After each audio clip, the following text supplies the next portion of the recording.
በስመ አብ ወወልድ ወመንፈስ ቅዱስ አሐዱ አምላክ። በስመ አብ ወወልድ ወመንፈስ ቅዱስ አሐዱ አምላክ። በስመ አብ ወወልድ ወመንፈስ ቅዱስ አሐዱ አምላክ አሜን። ይትባረክ እግዚአብሔር አምላከ እስራኤል ወአምላከ አበዊነ ቅዱሳን ዘተሳሃለነ ወገብረ መድኃኒተ ለሕዝበ ዚአሁ። ይቅር ያለን ለወገኖቹ ለምእመናን መድኃኒትን ያደረገ የአባቶቻችን አምላክ ቸሩ መድኃኔ ዓለም አምላክ እስራኤል ከዚህ ሰዓት ከዚህ ዕለት ስላደረሰን ስለ ቸርነቱ ስለ ምሕረቱ ቅዱስ ስሙ የተመሰገነና ለእናንተም እንደሚገባ በአምላካችን በእግዚአብሔር ሰላምታ እንዴት ሰነበታችሁ? እንዴት ዋላችሁ? ቸርነቱ ምሕረቱ ይቅርታው ለዘላለም የባሕርይ ገንዘብ የሆነ አምላካችን እግዚአብሔር ለአምላክነቱ እንደሚገባ በድጋሚ ስሙ የተመሰገነ ይሁን።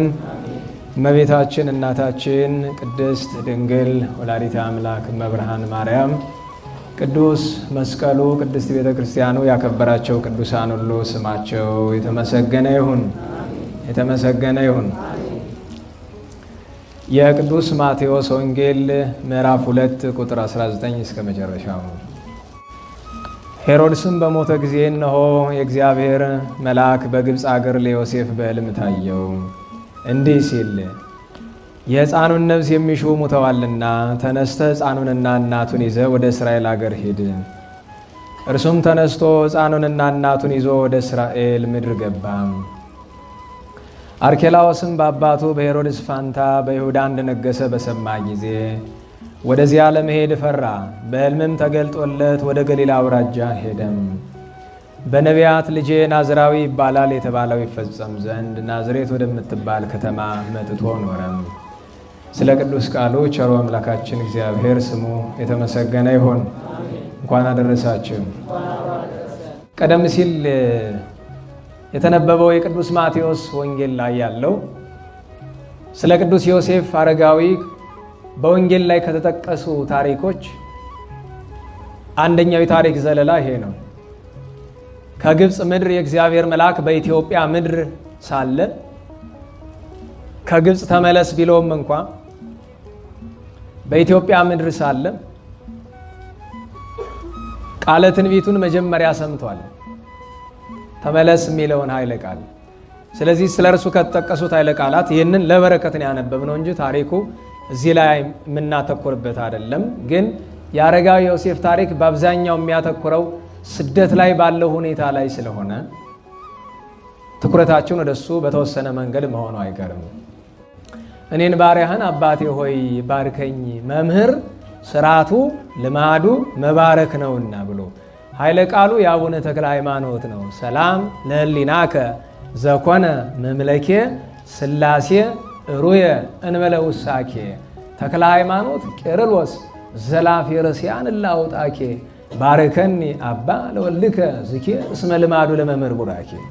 ስለዚህ መምህራን አበው ቅዱሳንን እንዲህ እንላቸዋለን። እግዚአብሔር አምላካችን በቸርነቱ ይማረን።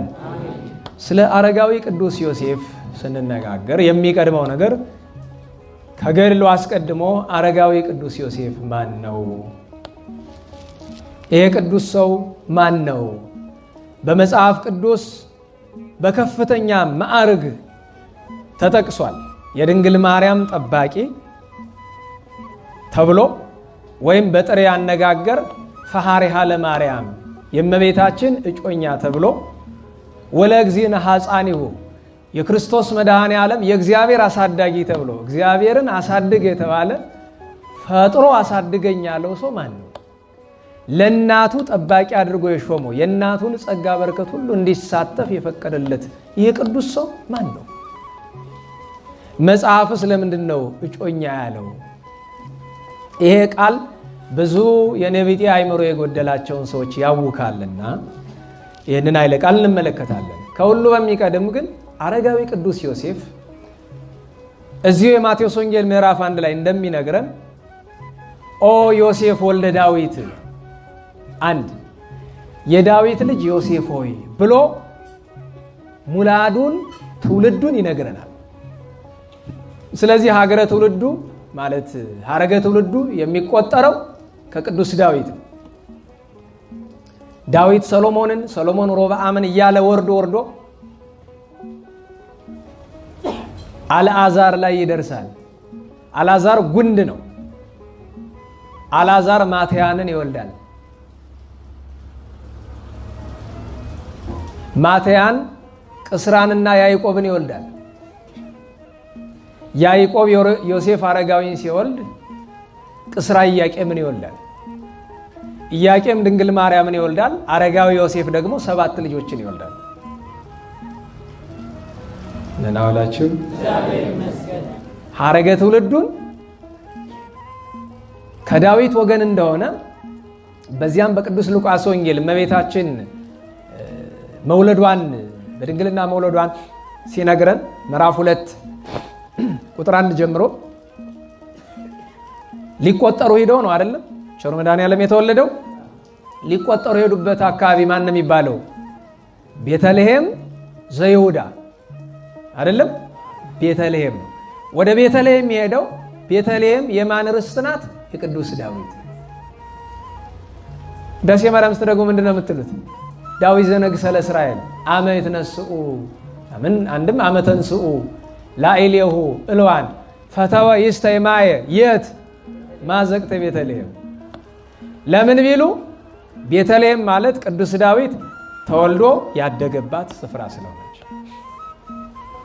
ሀገረ እሴይ ስለሆነች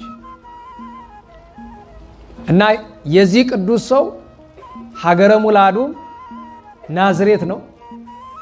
የተወለደ በናዝሬት ነው። ያደገ የኖረም በናዝሬት ነው። አረጋዊ ቅዱስ ዮሴፍ ትውልዱ ከዳዊት ወገን ነው፣ ከቅዱስ ዳዊት ወገን ነው። ስለ ቀዳማዊ ሕይወቱ መጻሕፍት 2 ነገር ይናገራሉ። አንደኛ በጣም ደግ ሰው ነበር እስካረጀበት ድረስ እመቤታችን ድንግል ማርያምን እንዲጠብቅ አደርነት ሲቀበል በጣም ሽማግሌ ነው። 83 ዓመቱ አካባቢ ነበር። እንግዲህ ገድለ ቅዱስ ዮሴፍ እንደሚናገረው 83 ዓመት። የ83 ዓመት ሰው እንደምታውቁት በምርኩዝ ነው የሚሄደው፣ በትር እየተመረኮዘ የሚሄድ ነው። እስከዚያ ዘመኑ ድረስ ሚስት አግብቶ 7 ልጅ ወልዶ 4 ወንድ 3 ሴቶች ወልዶ እነርሱን በስርዓት አሳድጎ ኋላም በስተርጅና ልጅ የወለደችለት ሚስቱ ሞታበት ብቻውን የሚኖር ሰው ነበር። ነገር ካነሳው ሚስቱ ማናት ቢሉ በስም ማርያም ትባላለች። ይቺውም የድንግል ማርያም አክስት ናት። እንዴት ነው ቢሉ የእመቤታችን ሐረገ ትውልድ ሲቆጠር ከዳዊትም ከአሮንም ይቆጠራል። ከአሮን የተቆጠረው በልደቷ ቀን እንደሚተረከው ቴክታና በጥሪቃ የሚባሉ መልካም ባልና ሚስት ነበሩ አይደል? አዎ በሉ እንጂ መልካም ባልና ሚስት ነበሩ የሚዋደዱ። እግዚአብሔር ልጅ ነሳቸው፣ ኋላ ግን ሰጣቸው። ሄሜን አሏት። እሷ ዴርዴን ወለደች። ዴርዴ ቶናህን ወለደች። ቶና ሲካርን ወለደች። ሲካር ሄርሜላ የምትባል ልጅ ወለደች። ሄርሜላ አይደለም ሄርሜላ። ማን ያልኩኝ? አላልቶ ነው ሄርሜላ ነው። ሄርሜላን ወለደች።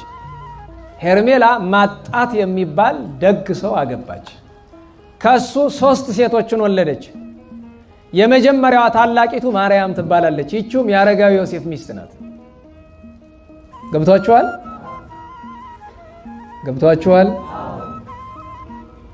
የመጀመሪያዋ የሄርሜላና የማጣት ልጅ ማርያም ትባላለች። ሁለተኛዋ ሶፊያ ትባላለች። ሶስተኛዋ ሐና ትባላለች። ሐና የማን እናት ናት? የእመቤታችን። ሶፊያ የማን እናት ናት? የቅድስት ኤልሳቤጥ። ማርያም የማን ሚስት ናት? ትልቂቱ ማርያም የቅዱስ ዮሴፍ። ማን ምን ወልዳለች? 7 ስትወልድ 5ቱ እናውቃቸዋለን፣ 2ቱን አናውቃቸውም። 5ቱ ትልቂቱ ሰሎሜ፣ ከሷ ቀጥሎ ያለው ዮሳ፣ ከሱ ቀጥሎ ያለው ስምዖን፣ ከሱ ቀጥሎ ያለው ይሁዳ፣ የመጨረሻ መቁረጫው ያዕቆብ ይባላል። ያዕቆብና ይሁዳ ማለት መልእክቱን መጽሐፍ ቅዱስ ላይ ያለውን መልእክት የጻፉት ናቸው። ስምዖን፣ ያዕቆብ፣ ይሁዳ ከ72 አርድእት ናቸው። የዮሳን ታሪክ ኋላ ልናነሳው ነው። የሰሎሜንም አብረን ስለዚህ ቅድስት ሰሎሜ ከአረጋዊ ዮሴፍና ከማርያም ነው የተወለደች። ያቺ ማርያም እና ማርያም ሲባል እንዳይምታታ ነው እንደዚህ አጥሮች የምናገረው። ምክንያቱም ማርያም የሚባሉ በጣም ብዙ ሴቶች ነው ያሉት። ስለእመቤታችን ከሆነ ሲጀመር ማርያም ብቻ ብለን አንናገርም። ገብቷችኋል? እንዴት ዋላችሁ? ለምሳሌ አንድ ካህን መንክር የሚባል ካህን ቢኖር ስትጠሩት ቄስ መንክር ነው ወይስ መንክር ነው? ምክንያቱም መንክር ተብሎ ተንጠልጥሎ የሚጠራ ብዙ ሰው አለ፣ መደበኛ ሰው ክህነት የሌለው። እመቤታችንን ወይ እመቤታችን ወይ እግዝእትነ ማርያም ወይ ድንግል ማርያም ወይ ወላዲተ አምላክ ማርያም ነው የምንለው እንጂ ዝም ብለን ማርያም አንልም። ምክንያቱም ስሟ ነው፣ ግን ጸጋዋን ክብሯን አብሮ አለመጥራት ከሃዲነት ነው። አሁን ብዙ ሰው ኢየሱስ ይላል። ኢየሱስ የሚለውን የመድኃኒታችን ስም እንወደዋለን እንጂ አንጠላውም። ነገር ግን ከነ ክብሩ አለመጥራት ክህደት ነው። ስም መጠሪያ ስም ለቅዱሳን ሲያገለግል በራሱ ለምሳሌ እኔ ባልደረባ የነበረ ልጅ ጳውሎስ የሚባል አለ አይደል? ሐዋርያውን ስጠራው ዝም ብዬ ጳውሎስ ማለት አለብኝ? እንዴት ዋላችሁ? ቅድስና አለው የለውም ይሄ ሐዋርያ? ስለዚህ ካለው ለምንድን ነው አንዳንዱ ሰባኪውም ሌላውም ጳውሎስ ለምን ጳውሎስ ትላለህ? ቅዱስ ለምን አትጨምርም? መገለጫው እሱ ነው። ተረድታችሁኛል? ጌታችንን ኢየሱስ ክርስቶስ፣ እመቤታችንን ድንግል ማርያም፣ ቅዱሳንን ቅዱስ አባ እያልን እየጨመርን መሆን ስላለበት፣ ስለዚህ የአረጋዊ ሚስት ማርያም ትባላለች። የዘብዴዎስ ሚስትም ማርያም ነው የምትባለው። የአርስጦቦሎስ ሚስትም ማርያም ነው የምትባለው። ስለዚህ ከሰባት በላይ በዚህ ስም የሚጠሩ እናቶች ስላሉ እንለይ። ለሁሉም የአረጋዊ ዮሴፍ ሚስቱ ማርያም ትባላለች። የድንግል ማርያም አክስት ናት። የእግዝእትነ ማርያም አክስት ናት። እርሷን አግብቶ በኦሪቱ በነቢያቱ ትእዛዝ አስራቱን እያወጣ በኩራቱን እያወጣ ቀዳሚያቱን እያወጣ ምጽዋት እየሰጠ እግዚአብሔርን እያመለከ የሚኖር ደግ ሰው ነበረ። ሰምታችሁኛል? አስራቱን በኩራቱን ቀዳሚያቱን ምጽዋቱን ያወጣል። ሥርዓተ ኦሪቱን ይጠብቃል። በዓላቱን ያከብራል። አጽዋማቱን ይጠነቅቃል። እንዲህ ያደረገ የሚኖር ሰው ነው። ሚስቱ ሞተችበት፣ ከሰባት ልጆቹ ጋር ቀረ። ነገር ግን መጽሐፍ እንዲህ ይላል፣ አረጋዊ ዮሴፍ የእግዚአብሔር አሳዳጊ፣ እግዚአብሔር ሰው በሆነበት ወራት አሳዳጊው ለመባል የእግዝእትነ ማርያም ጠባቂ ለመሆን ያስመረጠው ምክንያቱ ምንድን ነው ትለኝ እንደሆነ የእግዚአብሔር ቸርነት ነው እንጂ ማንም ሰው በገድሉ ብዛት ይህን ማግኘት አይችልም። ሰምታችሁኛል? ቅዱስ ሰው ነው፣ ደግ ሰው ነው። ነገር ግን ለእግዚአብሔር ሰው በሆነበት ወራት አሳዳጊ ለመባል በቂ ገድል እንኳን በብሉይ በአዲስም አይገኝም፣ ፈጽሞ አይገኝም። ስለዚህ ከደግነቱ ላይ የእግዚአብሔር ቸርነት ተጨምሮ ነው የተመረጠ። ታዲያ ታሪኩስ ጥንቱስ እንደምን ነው ቢሉ እግዝእትነ ማርያም ድንግል ወላዲተ አምላክ በዚያ ወራት ከኢያቄም ወሐና ተጸንሳ ተወለደች። በ3 ዓመቷ ለቤተ መቅደስ ሰጧት። 12 ዓመት በቤተ መቅደስ ስብሐተ እግዚአብሔር እያደረሰች እንደ ደናግል ወርቅ ሜላት እየፈተለች መላእክት እያረጋጓት ህብስት ሰማያዊ ጽዋ ሰማያዊ እየመገቧት ኖራለች። ይህም ሊታወቅ ደራሲው አባ ሕርያቆስ ኦ ድንግል አኮ በፍትወተ ደነስ ዘተጸነስኪ፣ እመቤታችን ሆይ በፈቃደ ሥጋ በፍትወተ ሥጋ የተጸነስሽ አይደለሽም። አላ በሩካቤ ዘበሕግ ማናው ኢያቄም ተወለድኪ፣ ብዙ ተባዙ ባለው በእግዚአብሔር ሥርዓት ከሐና ከኢያቄም ተወለድሽ እንጂ። ኦ ድንግል አኮ በተላህዮ ዘልህቂ ከመ አዋልደ ዕብራውያን እለ ያገዝፋ ክሳዱን፣ አንገታቸውን እንደሚያስረዝሙ እንደሚያቀጥኑ፣ አንድም አንገታቸውን እንደሚያደነድኑ እንደ ዕብራውያን ሴቶች ልማድ በሳቅ በጨዋታ ያደግሽ አይደለሽም። አላ በቅድስና ወበንጽሕ ውስተ ቤተ መቅደስ ነበርኪ። ድንግልናን፣ ንጽህናን፣ ቅድስናን ገንዘብ አድርገሽ በቤተ መቅደስ ኖርሽ እንጂ። ኦ ድንግል አኮ ህብስተ ምድራዊ ዘተሴሰይኪ። እመቤታችን ምድራዊ እንጀራ የተመገብሽ አይደለሽም። አላ ህብስተ ሰማያዊ እምሰማየ ሰማያ ዘበሰለ። ከሰማያት ባለ ሰማይ በጥበብ እግዚአብሔር የተዘጋጀ ሰማያዊ ህብስትን ተመገብሽ እንጂ። ኦ ድንግል አኮ ስቴ ምድራዊ ዘሰተይኪ። ድንግል ሆይ ምድራዊ መጠጥ የጠጣሽ አይደለሽም። አላ ስቴ ሰማያዊ እምሰማየ ሰማያ ዘተቀድሃ። ይልቁኑ ከሰማያት በላይ ባለው ሰማይ፣ ከሰማያት በላይ ምን ሰማይ አለ ቢሉ ከስድስቱ ሰማይ በላይ ጽራሪያም ስላለ፣ አንድም ከሰማያት በላይ ያለው ሰማይ እግዚአብሔር ራሱ ነው። የዚህች ዓለም ሰማያዋ ማን ነው? እግዚአብሔር። መሰረቷ ማን ነው? እግዚአብሔር። ይጸውር ድደ ወይ ነብር ጠፈረ እንዲሉት ሰለስቱ ምዕት መሰረቱን እሱ ነው የሚሸከመው። ጠፈሩ ላይ የሚቀመጥም እሱ ነው። ስለዚህ ከሰማያት በላይ ያለ እግዚአብሔር በኪነ ጥበቡ ያዘጋጀውን ሰማያዊ ጽዋ ጠጣሽ እንጂ። ኦ ድንግል አኮ ዘተአምሪ ርስሓተ ከማንስት እለም ቅድሜኪ ወእምድኅሬኪ። ከአንቺ በፊት እንደነበሩ ከአንቺም በኋላ እንደሚመጡ ሴቶች ልማደ አንስት የምታውቂ አይደለሽም። አላ በቅድስና ወበንጽሕ ስርጉት አንቲ። በቅድስና በንጽህና በድንግልና የጌጥሽ ነሽ እንጂ።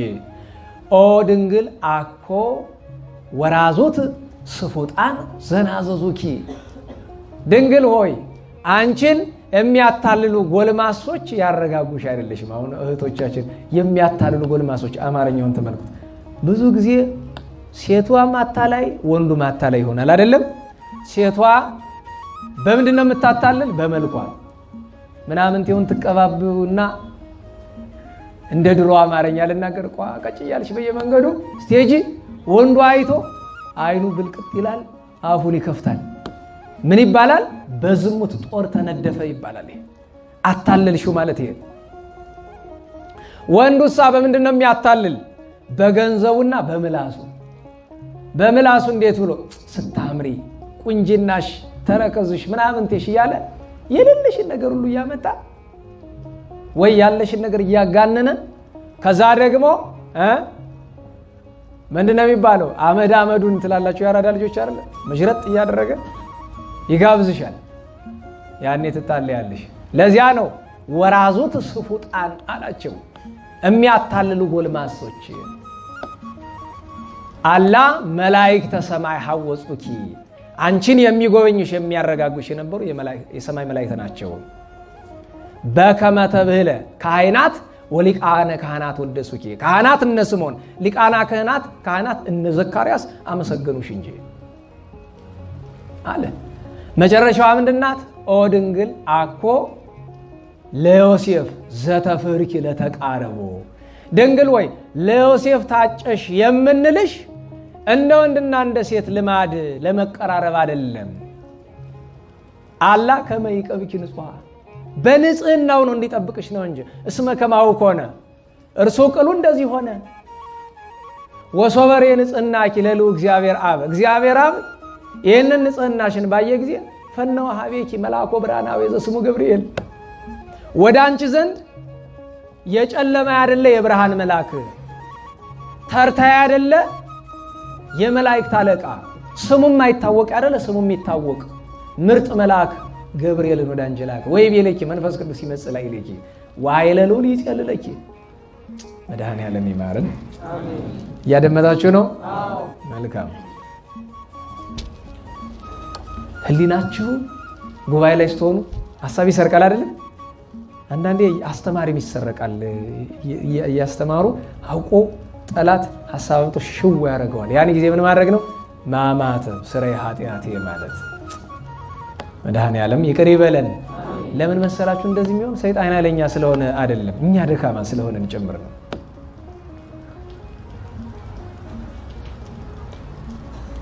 ታዲያስ የእመቤታችን ድንግል ማርያም ለአረጋዊ ዮሴፍ የመሰጠቷ ነገር እንደምን ነው ቢሉ እመቤታችን 12 ዓመት ቤተ መቅደስ 3 ዓመት በእናት በአባቷ ቤት ኖራ 15 ዓመት ሲሞላት አይሁድ ለምቀኝነት አያርፉምና ይህች ሴት አካለ መጠን አደረሰች፣ መቅደሳችን ልታሳድፍ ነው አሉ። አይ አለ ዘካርያስ እንደምትሏት አይደለችም ብሎ ሲል እሷ እንኳ ባታሳድፍብን ላትስባት እሷን ያለ ጎልማሳ ቤተ መቅደስ ያረክስብናል አሉ። እንግዲህ ካላችሁ ምን አደርጋለሁ ብሎ ዘካርያስ አረጋዊው ካህን ቀረበና ልጄ እንደምን ተሆኝ እንዲህ ያሉሽ ነው ስለዚህ እንዴት ይሁን ጎልማሳ እንፈልግ ለትዳር የሚሆን አንድ ያለ መረዳት እኮ ወይስ እርግማን አለ በኦሪቱ አንዲት ሴት አላገባም ካለች ከቤተ መቅደስ ከዛ ከአገልግሎት ስፍራ ከዚህ እንዳታልፊ ከዚህ እንዳትተርፊ ተብሎ ስርዓት ይሰራባታል። እርግማኑን እናኑርብሽ ወይስ እመቤታችን ንጽህናን ታውቃለች። መላእክት እየመጡ እህትነናያ እህታችንን ነዋት እያሉ ሲያወሩ ትሰማለች። አንድ ቀን ግን ወደ ህሊናው አታስገባው። እኔ እንዲህ ነኝ አታስበው። ለዛ ነው እመቤታችን ድንግል ማርያም ትንቢተ ኢሳይያስን ከዕቃ ቤት አወጣ ስታነብ ድንግል በድንግልና ጸንሳለች የሚለውን የዓለምን የመዳን የቅዱስ ኢሳይያስን ትንቢት ስትመለከት ከልቧ ነው ጌታዬ የእስራኤል አምላክ የአባቶቼ አምላክ ከዚህች ሴትስ ከዘመኗ ብታደርሰኝ ስለት እኮ ነው ከዘመኗ ብታደርሰኝ ልጇን አዝዬ አቀበቱን ወጥቼ ቁልቁለቱን ወርጄ ውሃ ቀድቼ እንጨት ሰብሬ ባገለገልኳት ብላ ፍጹም ልመና ምኞት ተመኘች። ለዚያ ነው ባማን ነጸረ እግዚአብሔር አብ እምሰማይ ምስራቀ ወምዕራበ ሰሜነ ወደቡበ ወስተ ኩሉ አጽናፍ አስተንፈሰ ወአጼነወ ወኢረከበ ዘከማኪ ወሰመረ መዓዛ ያዚአኪ ወፈነው ሀቤኪ ወልዶ ዚያፈቅር ሚለው አባ ሕርያቆስ ምስራቁን ተመለከተ፣ ምዕራቡንም ሰሜኑንም ደቡቡንም በዓለም ላይ ለእርሱ የሚሆን መዓዛ እንዳለ አሻተተ። ነገር ግን ካንቺ በቀር ሌላ ለዚህ የተገባ ፍጥረት ሊያገኝ አልቻለም። ስለዚህ አንድያ ተወዳጅ ልጁን ላከ ይላል። እናም እመቤታችን ምን አለችው? እያወቀች እውነቱን አባቴ ሆይ እኔ ምን አውቃለሁ፣ አንተ ደግ ሰው ነህ፣ ከእግዚአብሔር ጠይቅና እግዚአብሔር ያለህን አድርግብኝ አለችው። መልካም ተናገርሽ የኔ ልጅ ብሎ ሱባኤ ገባ። ሲጸልይ ቢያድር የእግዚአብሔር መልአክ መጣና ሚካኤል ቢሉ ገብርኤል ከነገደ ይሁዳ ከዳዊት ወገን ሚስታቸው የሞቱባቸውን ወንዶች በትራቸውን ሰብስብና ስትጸልይበት ደር ሲነጋ ምልክት ገልጥልሃለሁ አለው። እሺ አለና ከነገደ ይሁዳ ሚስቶቻቸው የሞቱባቸው በትራቸውን አምጡ ቢል 1985 ለ2015 ብቻ የጎደለው ሰው ተገኘ። ከነገደ ይሁዳ ብቻ ሚስት የሞተበት። አበው ምን ይላሉ? ዘመነ አጸባ ነው፣ የሴት ሞት የበዛበት ጊዜ ነው። ደህና ዋላችሁ። እንትን አለው እኮ ሞት ሲመጣ አይታችሁ ከሆነ አንዳንድ ጊዜ በሴት ይበዛል። ለምሳሌ በጋዜጠኛ ጀመረ፣ ጋዜጠኛውን ይጠርገዋል አይደለም? አዎ በሉ እንጂ ይጠርገዋል። አይዟችሁ ለቀቅ ያለው። በዘፋኝ የመጣ እንደሆነ ዘፋኙን ይጠርገዋል አይደለም? አንዳንዴ በሰባኪ መጥቶ ያውቅ ይሆን? ይጠርገዋል። ማንኛ ለሱስ ይጠረጋል። ለምንድን ነው ሞት ተመሳሳዩን የሚወስድ ትለኝ እንደሆነ ሰው እንዲጸጸት እና እንዲደነግጥ ነው። ምክንያቱም መዛማዶ ሲሞት እኔ ሞታለሁ አይመስለውም። ሰው ሞትን የሚፈራት መቼ ነው? እሱን የሚመስል ሰው የሞተ ጊዜ። ሴቶች አልቀው ነበረ፣ ዛሬ ደግሞ ሴት በዝቷል። ያብዛችሁ መድኃኒዓለም አይዟችሁ። ከዓለም ቁጥር ያው ትበልጣል፣ እናንተ ትበዛላችሁ። እንዴት እንደሆነ መድኃኒዓለም ይመርምረው። በዛ ብላችኋል። ልቢቱ ጠፍታባችሁ ነው እንጂ ሴት እና የተማረ ሰው በዓለም ሲበዛ ጥሩ ነው። ችግሩ ልብ የሌለው ሴትና ልብ የሌለው የተማረ ሰው ጥፋት ናቸው ለዓለም። የእውነቴን ነው። የዓለም መድኃኒት ሴትና ሊቅ ናቸው። ሁለቱ አያያዙን ካላወቁበት ደግሞ ዓለም ያጠፋሉ። ለዚያ አይደለ የዚያ የንጉሱን የፍልስፍና ጥያቄ ታስታውሱ የለ? ከንጉስ ከወይን ጠጅና ከሴት ማን ይረታል ብሎ ጠየቀ። አንዱ ወይን ይረታል አለ። ማንም ሰው ጀግና ነኝ ቢል ጠጥቶ ከሰከረ በኋላ ወይን ይረታዋል። አንዱ አየለም ንጉስ ያሸንፋል። ለምን? ሁሉ በእጁ ነው፣ ሁሉ በደጅ ነው፣ የፈለገውን ይቀጣል፣ የፈለገውን ያድናል ብሎ አለ። አንዱ አየለም ሴት ታሸንፋለች አለ። እንዴት ቢሉ ከወይን ንጉስ ይበልጣል። ንጉስን ደግሞ 1000 ጊዜ ቢሆን ሴት መታ ድስስ ስታደርገው ዘጭ ነው የሚል የለም። እሱ ብቻ አይደለም። ለምሳሌ ሴት ልጅ ታጠፋና በላይ ሆና ታኮርፋለች። እሷን ለማታለል ንጉሱ የግድ ይረታል። ለምን? ለወንድ ልጅ ደካማ። አንድ መልካም ጓደኛ አለኝና ወንድ ልጅ በተለይ ክህነት ያለው ሰው ይላል ልታገቡ ስትሉ ሚስታችሁ የዘላለም ደካማ ጎናችሁ እንደምትሆን እወቁና ስትመጡ ተጠንቀቁ ይላል። የፈለክ ያክል ገድለኛ ጠንቃቃ ብትሆን ሚስትህ ደካማ ከሆነች እድሜ ልክን ስትደማ ነው የምትኖረው። የፈለክም ጎበዝ ብትሆን። ሴት ልጅ ግን የወንድ ቀዳዳ ብዙ አይጎዳትም። ምክንያቱም ቤቱ በሷ እጅ ነው ያለው። ጸላይ ሰናተ ቤት እንዳይገባ ማድረግ ትችላለች። በዚህ መካከል ግን ዘሩባቤል ተነሳና አይ ከወይን ጠጅ ንጉስ ከንጉስ ሴት ታሸንፋለች፣ ሁሉንም ግን የእግዚአብሔር እውነት ያሸንፈዋል ብሎ ዘሩባቤል አሸንፏል። የእግዚአብሔር እውነት ሁሉንም ያሸንፋል። ለሁሉም በትራቸውን ሰብስበው አመጡ። ሲጸልይ አደረ። እነሱን መለሳቸው። በጧት ነው አለ። በጧት በትሩን ሲያወጣ 1985 በትር የአረጋዊ ቅዱስ ዮሴፍ በትር ለምልማ ተገኘች። ይሄውስ ምንድነው ቢሉ እንደ አሮን በትር ነው። የአረጋዊ ዮሴፍ ደረቋ በትር ለምልማ የተገኘችው ተወጽ በትር እምስሮ እሰይ ወያአርግ ጽጌ ምንሃ የተባለላት ድንግል ማርያም ያቺ በትር አልተተከለችም፣ ውሃም አልጠጣችም፣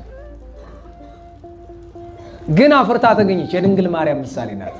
ስለዚህ አረጋዊ ዮሴፍ የሚቀበላት ድንግል ማርያም የወንድ ዘር ምክንያት ሳይሆናት አምላክን በድንግልና ጸንሳ በድንግልና እንደምትወልድ ሲናገር ነው መንፈስ ቅዱስ ምልክቱን በዛ የገለጠ። አንድ በሱ ብቻ አልገለጠም። ግን በትሩ ላይ በትር ከላይ መያዣ አለው አይደል? እንደዚህ የምታዩት መያዣው ላይ ኦ ዮሴፍ ወልደ ዳዊት እቀባ ለማርያም ፍርትከ፣ የዳዊት የርሩ ሰው ልጅ ዮሴፍ እጮኛ የተባለች ማርያምን ጠብቃት የሚል ጽሑፍ ተገኘ።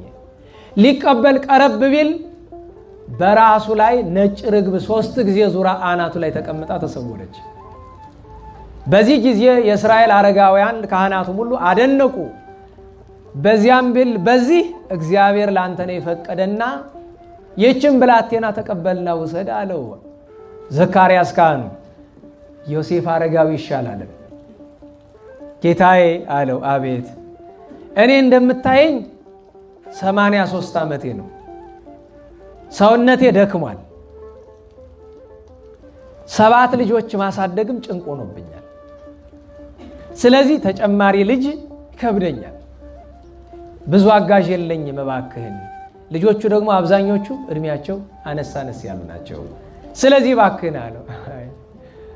ዘካርያስ ምስጢሩን አውቃል። አይዞ ለአንተ ክብር ጸጋ ዋጋ የምትሆንናት እንጂ ከአንተ የምትበላውም የላት የምትጠጣውም የላት። ምክንያቱም በቤተ መቅደሱና ዘካርያስ በ3 ዓመቱ ኢያቄሟን ሊያስገባት ሲሉ ቅዱስ ፋኑኤል መጣ። አይደለም አልመጣም እንዴ? መጥቶ ሰማያዊ ረቂቅ መሶበ ወርቅ ይዞ ረቦ ደመና ላይ ታየ። ዘካርያስ ምንድን ያለ የዋህ አይደለም? ዛሬስ እግዚአብሔር ክብሬን በጋዳ መጣው ብሎ ሊቀበል ወይድ ብሎ ሰቀቀበት። ያን ህብስት የተመገበችው ማናት? እመቤታችን ድንግል ማርያም። ከዛ በኋላ 12 ዓመት የምትበላውን ነገር ያውቃል እሱ። ከዚያ ካልከኝማ እግዚአብሔር ጸጋውን ክብሩን በሷ ምክንያት ይስጠኝ ብሎ እመቤታችንን ተቀብሏል። ዘካርያስ ምን ወርታል? ከእግዚአብሔር አገኝተን እንደሰጠን ከእግዚአብሔር አገኝተን እስክንቀበል ጠብቅልን ብሎ ሰጠው። ስም ሲያወጣ ምን አለ? በዚያ ሰዓት ላይ እጮኛ የሚለው ስም የወጣ የዛን ጊዜ ነው። ለምንድን ነው እመቤታችን እጮኛ የተባለችው? አሁን ሌላ ምንም እውነት ሲታሰብ እንኳን የአምላክ እናት የጻድቃን የሰማዕታት እናት ላይ እንዲህ አይነት ነገር ጨርሶ አይታሰብም። የማይታሰብባቸው ምክንያቶች ለማወቅ የመጀመሪያው ትልቁ ነገር የአምላክ እናት ናት። የአምላክ እናት ናት። ወላዲተ አምላክ ናት። እንኳን ለሌላ ግብር አልኳችሁ ባሪያዋ ለመሆኑ እንኳን ሲጀምር ነግሬያችኋለሁ። ቅዱስ ዮሴፍ የሚመጥን አይደለም። በግልጽ ነን። ገድሉን ቅድስናውን ብንናገር ከመቤታችን አንፃር እያነጻጸርን አይደለም። ከሌሎቹ አንፃር ነው የምናደንቀው እንጂ ከመቤታችን አንፃር በዓለም ያሉ ቅዱሳን በሙሉ የረገጠችውን ትቢያ አያክሉም። ለምን? የእግዚአብሔር እናት ናት። ምክንያት ኃጢአት ያልተገኘባት ዘወትር በድንግልናና በንጽህና ብቻ የኖረች የምትኖር ዘላለማዊት ድንግል፣ ዘላለማዊት ንጽሕት፣ ዘላለማዊት ቡርክት፣ ከሴቶችም ከፍጥረቱም ሁሉ የተለየች ከመላእክት እንኳን በንጽህና የምትበልጥ ናት። ምንም ሀተታ ያስፈልገው። ነገር ግን አንድ እንድናውቀው የሚያስፈልገው ነበር። አንደኛ አረጋዊ ዮሴፍ አባቷ ነው። ደህና ዋላችሁ። አባቷ ነው። እርሷ 15 ዓመቷ ነው። እሱ 83 ዓመቱ ነው። ሁለተኛ ነገር የአንድ ቅድመ አያት ልጆች ናቸው። በስጋ እህትና ወንድም ናቸው። በእድሜ አባትና ልጅ ናቸው። ምክንያቱም ቅድም ነግሬያቸዋለሁ። አልዓዛር ማትያንን ይወልዳል። ማትያን ቅስራና ኢያቄምን ይወልዳል። ማለት ቅስራንና ያዕቆብን ይወልዳል። ያዕቆብ ዮሴፍን ይወልዳል። ቅስራ ኢያቄምን ይወልዳል። ስለዚህ ልብ በሉ የአንድ አያት ልጆች ናቸው። ስለዚህ ዘመድ ናቸው፣ የሥጋ ዘመዶች ናቸው። እሱ ብቻ አይደለም። ማርያም ብእሲተ ዮሴፍ፣ የዮሴፍ ሚስት ማርያም የድንግል ማርያም ምኗ ናት ብያለሁ? አክስቷ ናት። በዚያ ወራት ዮሴፍ አረጋዊ ለዚህም ይሆን አይደለም ወደ ሞት እያዘነበለ ያለ ሽማግሌ ነው። ታዲያ ለምን እጮኛ ተባለ ቢሉ ዋናውና መሰረታዊ ምክንያት እመቤታችን ድንግል ማርያም በአይሁድ ዓይን በድንግልና ጸንሳ በገብረ መንፈስ ቅዱስ ጸንሳ ስትገኝ ከመንፈስ ቅዱስ ብትላቸው ስለማይገባቸው ወግረው በድንጋይ ወግረው በእሳት አቃጥለው እንዳይገድሏት ነው። ምነዋ እግዚአብሔር እንዲህ እንዳይደረግ በራሱ መጠበቅ አይችልም ቢሉ እንዲህማ እንዳትለኝ ክርስቶስ መድኃኔዓለም ለምን ተሰደደ? ንገሩኝ። ሄሮድስ እንዳይገድለው አይደለም? ንገሩኝ እንጂ እና እዛው እስራኤል ሆኖ እንዳይገድለው መሆን አይችልም ነበረ? የሰውነትን ስርዓት ሁሉ መፈጸም አለበት። ገብቷችኋል? ስለዚህ ድንግል ማርያምን መጠበቅ ይችላል ጌታ ከፈለገ። ነገር ግን በዚህ ስርዓት አደረገው። በእሳት አቃጥለው በድንጋይ ወግረው እንዳይገድሏት። አንድ ሁለተኛ ነገረ ሕፄ ነገረ ፍሂር ትርጉሙ ብዙ ነው። ዮሴፍ አረጋዊ እጮኛ ሲባል መታጨት ፈሊጡ ብዙ ነው። ሰው ለሞት ይታጫል አይደል? ለሹመት ይታጫል፣ ለትምህርት ይታጫል፣ ለጋብቻ ይታጫል፣ ለብዙ ነገር ይታጫል። ለምሳሌ ሐኪሞቹ 5ኛ ዓመት ካለፉ በኋላ ምንድነው ስማቸው? እጩ ዶክተር አለ የሚሏቸው። መምህራን ሊመረቁ ጥቂት ጊዜ ሲቀራቸው ለተግባር ሲላቁ ምንድነው የሚባሉ? እጩ መምህር ገሌ ነው የሚባለው። ወይም በሌላ አነጋገር የኛ ነገስታት የማረግ ስማቸው አጼ ነው አይደለም?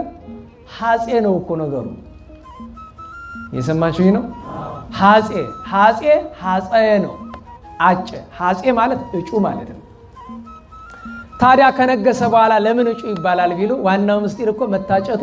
እነሱ የሚፈልጉት ሰማያዊ ንግስና ስለነበር የቀደሙቱ በምድር አንግሰኛል፣ ለሰማያዊ መንግስት ደግሞ እጩ አድርገኝ፣ ለመንግስቱ የታጨን የተዘጋጀን የበቃን ያድርገን አይደል? የአባቶቻችን ምርቃት። በቃ የታጨ ለምንድን ነው? ለማገልገል፣ እመቤታችን ለማገልገል። አንድ ሁለተኛ ለስደት 3 የክርስቶስ አሳዳጊ ለመባል፣ 4 ለመንግሥተ ሰማያት ታጭቷል። ደግሞ ሁሉም ተሳክቶለታል። የመታጨት ምክንያቱ እነዚህ ዋኖቹ፣ ብዙ ሀተታ አለው። ዋኖቹ ግን እነዚህ ሁለቱ ናቸው። አረጋዊ ዮሴፍ እመቤታችን ድንግል ማርያም ተቀብሎ ወደ ቤቱ ወሰደም።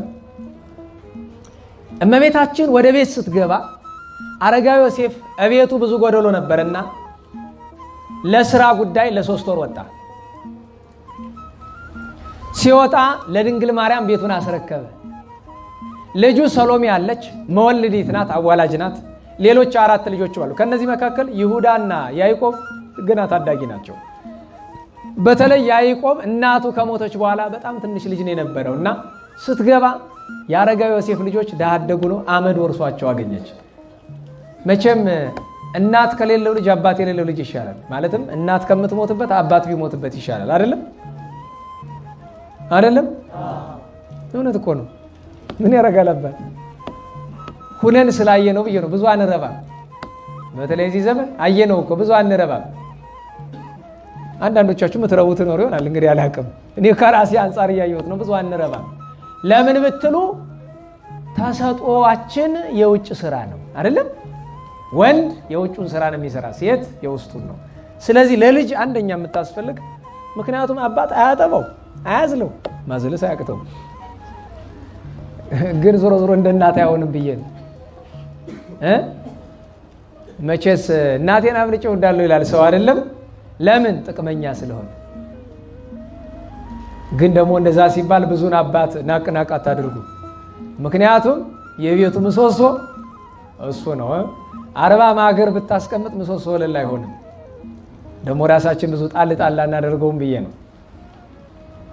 እናታቸው ሙታባቸው አመድ ወርሷቸዋል። ገላቸውን እንኳን ማን ይጠባቸው? ዮሴፍ ነው፣ ሽማግሌ ነው። ወዲያውኑ እንስራዋን ነጥቃ ውሃ ልትቀዳ ሄደች። እዚያ የተጠማ ውሻ መጣ። ሌሎች ሲያባሩት እመቤታችን በወርቅ ጫማ አጠጣቸው። ሴቶች ዘብተውባት ሲሄዱ አንቺ እኮ አምላክን ተወልጅ ይሆናል እያሉ ሲዘብቱ እመቤታችን ደስ አላት። ለምንድን ነው ደስ ያላት? ነገረ ትንቢቱን ስላስታወሷት፣ ለካ አምላክ የሚወለድበት ወራት ነው ብላ ደስ አላት። አንድም ቢደረግላት መልካም ነው። መልአኩ ቅዱስ ገብርኤል መጥቶ ትጸንሲ አላት። አልተቀበለችው። ለምን? ጠንቃቃ ስለሆነች። ከቤቷ ሄዳን ስራዋን አስቀመጠች። ደገማት። አሁንም አልተቀበለችው። የት ሄደች? ቤተ መቅደስ ሄዳ ቅዱስ ገብርኤል እየሰገደ እያከበረ ብስራቱን ነገራት። ይኩነኒ ስትለው በማህፀኗ አካላዊ ቃል ተቀረጸ። ተመልሳ ሕፃናቱን ገላቸውን ስታጥብ ስትንከባከብ ከ3 ወር በኋላ አረጋዊ ዮሴፍ መጣ። ደህና ዋላችሁ። ገብርኤል ስሙ ዘአምሃ ለማርያም ዘበትርጓሜሁ አምላክ ወሰብ የሚለውን አምላክ ውእቱ። ገብርኤል ስሙ ዘአምሃ ለማርያም። አይዟችሁ። ገብርኤል ስሙ ዘአምሃ ለማርያም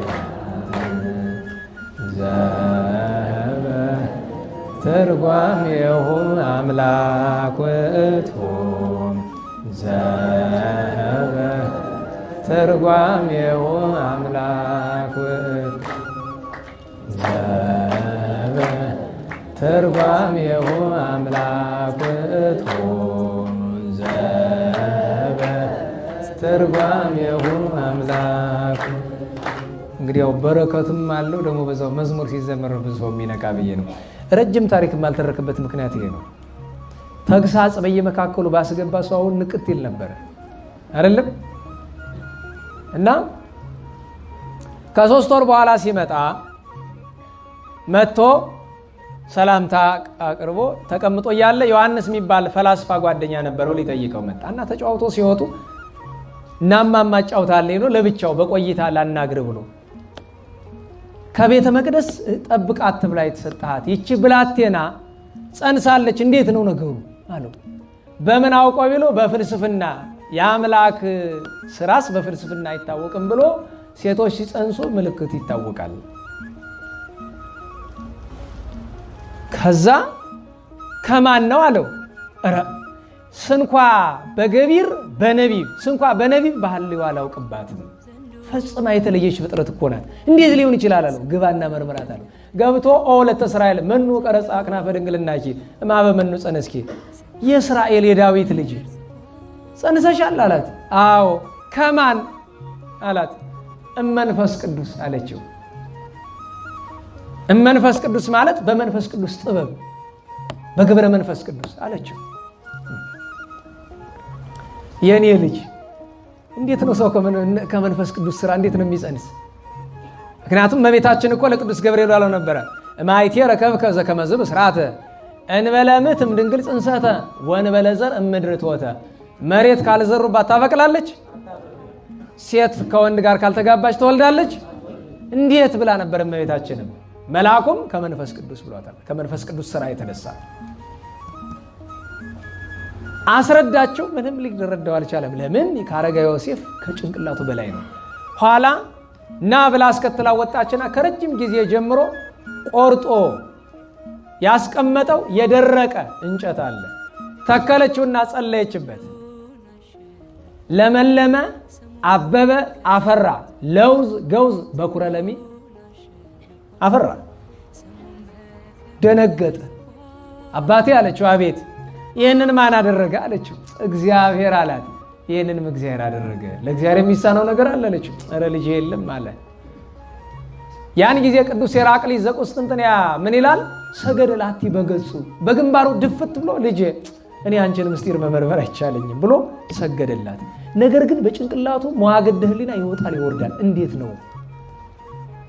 ነው የሚሆን ብሎ በዚያ መካከል እመቤታችን ድንግል ማርያም 9 ወር ሲሞላት አውግስጦስ ቄሳር እያመጹ ስላስቸገሩት እስራኤላውያን ተቆጠሩ ብሎ አዋጅ አወጣ። ታዲያ ሁሉም የሚቆጠር በቤቱ ነው።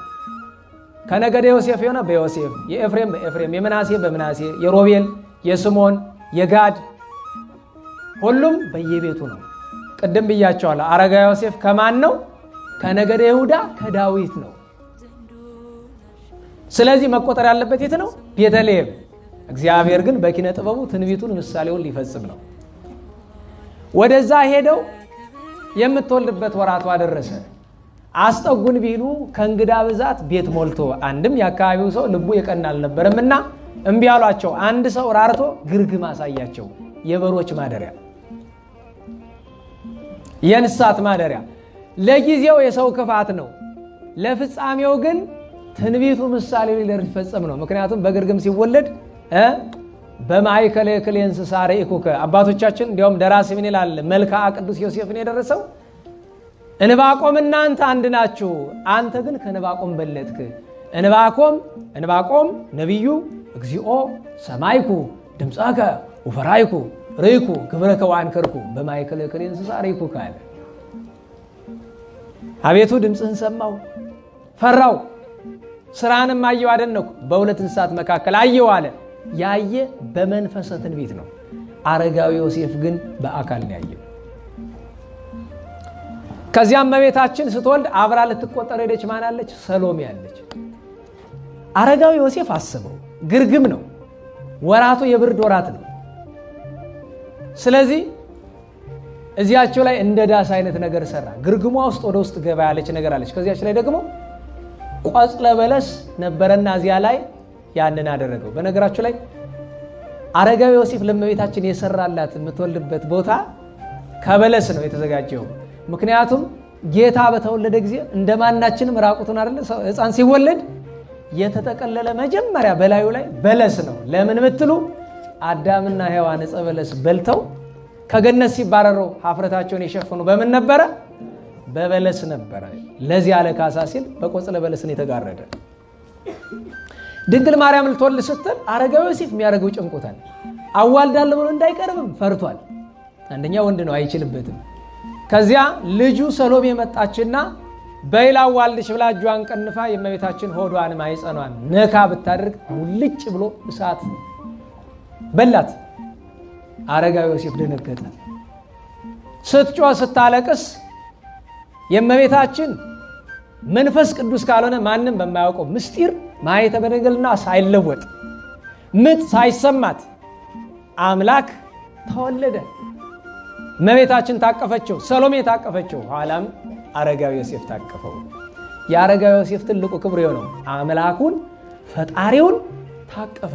ልጁ ላይ የተደረገውን ማየ። ልጁ ስትነካ ስትቃጠል፣ ጌታን ስታቀፍ ስትድን ተመለከተ። አበው ምን ይላሉ? በማቴዎስ ወንጌል ምዕራፍ 1 ቁጥር 25 ላይ እንደሚል አይለ ቃል አለ አይደለም?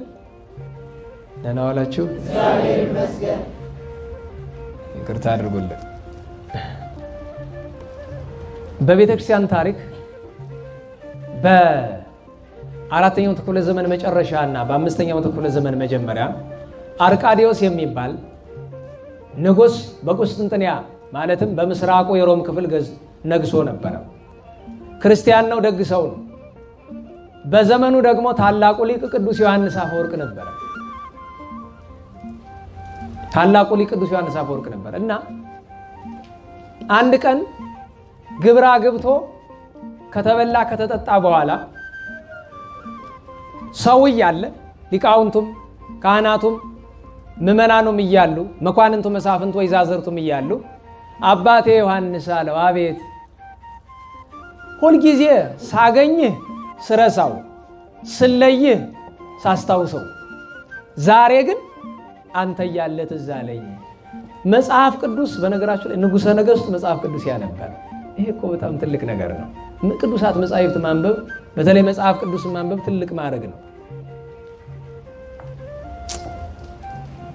ቅዱሱ ታጥቆ የተናገረውን ነገር ተቀምጦ መናገር በጣም ከባድ ነው። ምንድነው ጠይቀኝ አለው። ያይመራ ዮሴፍ እስከ አመ ወለደት ወልደ ዘበኩራ የማቴዎስ ወንጌል 1:25 ዮሴፍ በኩር የተባለ ልጇን እስከወለደች ድረስ አላወቃትም ማለሳ ምን ማለት ነው? ምላለው ለምን እዚያ አዳም አይመራ ለሔዋን አዳም ሔዋንን አወቃት፣ ሕልቃና ሐናን አወቃት የሚል መጽሐፍ አለ። ምክንያቱም አወቃት የሚለው ለአዳምና ለሔዋን በግብር አብረው ተደመሩ እንደ ባልና እንደ ሚስት ማለት ነውና እንዴው ልቤን እያወከኝ ባክህ ተርጉምልኝ አለው። ቅዱስ ዮሐንስ አፈወርቅ እንዲህ አለው፣ አይ ወዳጄ ልብ አይታወክ እንደሱ አይደለም። አንደኛ የእስከን ትርጉም ባትረዳው ነው። እስከ ሁለት ትርጉም አለው፣ ጊዜያዊ እስካለ ዘላለማዊ እስካለ። ጊዜያዊ እስከ ከዚያ በኋላ ሌላ ግብር የሚጠይቅ ነው። ዘላለማዊው ግን ለምሳሌ በዘፍጥረት 6 እስከ 9 ያለውን ስናነበው የቁራውን ታሪክ ይነግረናል። ቁራን ውሃ ጎድሎ እንደሆነ እይ ብሎ ላከው።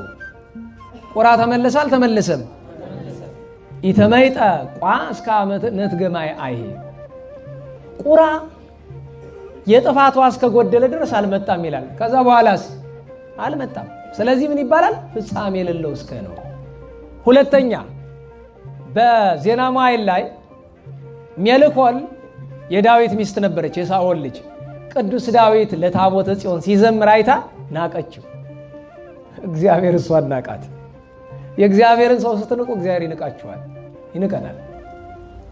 ማይጸኗን ዘጋው። በብሉይ ኪዳን ማይጸን መዝጋት በጣም ከባድ ነገር ነው። የመጨረሻው ቅጣት እሱ ነው፣ ከሞት የከበደ። ታዲያ መጽሐፍ ይላል ኢወለደት ሜልኮል እስከ አመ ሞተት፣ ሜልኮል እስከ ሞተች ድረስ ምን አላለችም? ታዲያ መቃብር ውስጥ ወልዳ ነው መጨረሻ ፍጻሜ የሌለው እስከ። እንደገና በማቴዎስ ወንጌል ምዕራፍ 28 ቁጥር 19 ላይ ወናሁ አነ ይሄሉ ምስሌክሙ እስከ ሕልቀተ ዓለም፣ እስከ ዓለም ፍጻሜ አብሬያችሁ እኖራለሁ አላቸው አይደል ሐዋርያትን። ዓለም ካለፈ በኋላ ሊለያችሁ አስቦ ነው ፍጻሜ የሌለው እስከ አለው። ይሄ ጥሬ ዘር ነው አለው። ምስጢሩሳ እንደምን ነው ቢሉ እመቤታችን ቢረሌ ንጽሕት ሙዳየ እፍረት ትባላለች። እመቤታችን ንጹህ ብርሌ ትመስላለች። ንጹህ ብርሌ ውሃ ቢያስገቡበት መልኩ እንደ ውሃው፣ ጠጅ ቢያስገቡበት ቢጫ፣ ቀይ ቢያስገቡበት ቀይ፣ ሐመልማል ወይም ዝንጉርጉር ቢያስገቡበት ዝንጉርጉር፣ አረንጓዴ ቢያስገቡበት አረንጓዴ ነው የሚሆነው። እመቤታችን ድንግል ማርያም ጌታን ጸንሳ በነበረችበት ጊዜ አረጋዊ ዮሴፍ ይጨንቀው ነበረ። እንዴት ቢሉ መጀመሪያ ማን ነው በማህፀኗ ያለው? ለምን ከስራ ቆይቶ ወደ ቤት ሲመለስ እንደ ፀሐይ ስታበራ፣ አሁን እንደ ፀሐይ ማብራት ሲባል ሰው ሲያበራ አይታችሁ ስለማታውቁ እንዴት አድርጌ እንደማስረዳ አላውቅም። ደህና ዋላችሁ። እኔ አንዳንዴ መንፈሳዊ ነገሮችን ለማስረዳት ትንሽ መንፈሳዊ ጠብታ ያለው ያስፈልጋል። እንደ ፀሐይ ስታበራ ማለት ምን ማለት እንደሆነ ህሊናችሁ ላይ ምን ስዕል ነው ያለው? እኔ እንጃ። እንግዲህ እንዳልኳቸው አንድ ደግ ሰው አሉ በዚህ ዘመን እመቤታችን ጋር የሚጨዋወቱና ከስንት አንድ መጥተው ምጥ ይዛቸዋል ለመናገር። አንደኛ ያው ትህትና ነው፣ ምክንያቱም እመቤታችን አናገረችኝ የሚለው ነገር በጣም ነው የሚጨንቃቸው። ሁለተኛውና በጣም የሚከብዳቸው ግን እንዲያውም ማለት ስለማክበር እንዳይናገሩ የሚጨንቋቸዋል። ግን ይናገሩ ምንድነው ስላቸው መልኳ ምን እንደሚመስል እንዴት አድርጌ ላስረዳ? ምክንያቱም አንተ የምታውቀው ምድራዊ መልክ ነው። ስለ ልብሷ ጌጥ፣ ስለ ብርሃኗ በምን ቋንቋ ልንገር? እውነታቸውን ይጨንቃል። በምንም አይንገሩ። ምክንያቱም ልረዳው የምችለው ነገር አይደለም። ዝም ብዬ እመቤታችንን ማክበር ይሻለኛል። ነገሩን መልእክቱን ይናገሩ፣ ግን መልኳ እንዲህ ይመስላል አይበሉኝ። ምክንያቱም እኔ በራሴ ቢነግሩኝ ራሱ አልወድም። ለምን ብትሉ በአይምሮ ያለው ስዕል ሌላ ስለሆነ የኔን የሚያወርዱብኛል። ይቅርቦት የእሱንም መግለጥ ላይ ይችሉ። ለምን መሰላችሁ? አንዳንድ ገዳማት መሄድ አልሻም። አይምሮ ላይ ያለው ስዕልና አሁን ያለው አይመጣጠንም። ጠፍቶ ተበላሽቶ ብዙ ነገሩ ተቀይሯል። አሁን እኔ ጻድቃኔ ሄጄ አላውቅም። በቀርጸው ሲያሳዩኝ እንኳንም አልሄድኩኝ ያልኩ። በሄድ እኮ ጥቅሙ ክብሩ ለኔ ነው አይደለም? ግን በአይምሮ የማውቃት የጥንቷ በአፄ ዘርዓ ያዕቆብ የነበረችው ጻድቃኔ ማርያም ደብረ ምጥማቅ ሌላ ናት። አሁን ትልቅ ቤተክርስቲያን ሰርተው ኧረ እሱማ የሰው አይነዳ ነው። ሌላ ብርሃናዊት የሆነች ደገኛ አለች። እሷን ነው የምናውቀኛ። ወሬ ያበዛው አይደል? መድኃኒዓለም ይማረን። ለሁሉም እመቤታችን እንደ ፀሐይ ስታበራ አይቶት ደንግጦ ወጥቶ ይሄዳል። ተመልሶ ሲመጣ እንደነበረችው አንዳንድ ጊዜ እንደ እሳት እየተንቦገቦገች ያገኛታል እና ይጨንቀው ነበር። ምንድናት ይላል። ይሄ በማህፀኗ ያለው እንደሚያረጋትስ ምንድነው? ስለዚህ ልክ እንደ ብርሌ ያን ሁሉ ነገር ለምሳሌ ቀይ ነገር አስገብተውበት ቆይቶ ያን ካስወጡት በኋላ ብርሌ ጥንተ መልኩን እንደሚይዝ እመቤታችንን በማህፀኗ ያለው ወልደ አምላክ እግዚአብሔር ስብሐት ኢየሱስ ክርስቶስ በማህፀኗ ያለ ህብረ መልኳን ይቀይረው ነበር። ከወለደች በኋላ ግን በአንድ ህብረ መልክ አውቋታል። ህብረ መልኳን በአንድ ህብረ ሰው መሆኗን አወቀ። አንድ ሁለተኛ የአምላክ እናት መሆኗን አወቀ።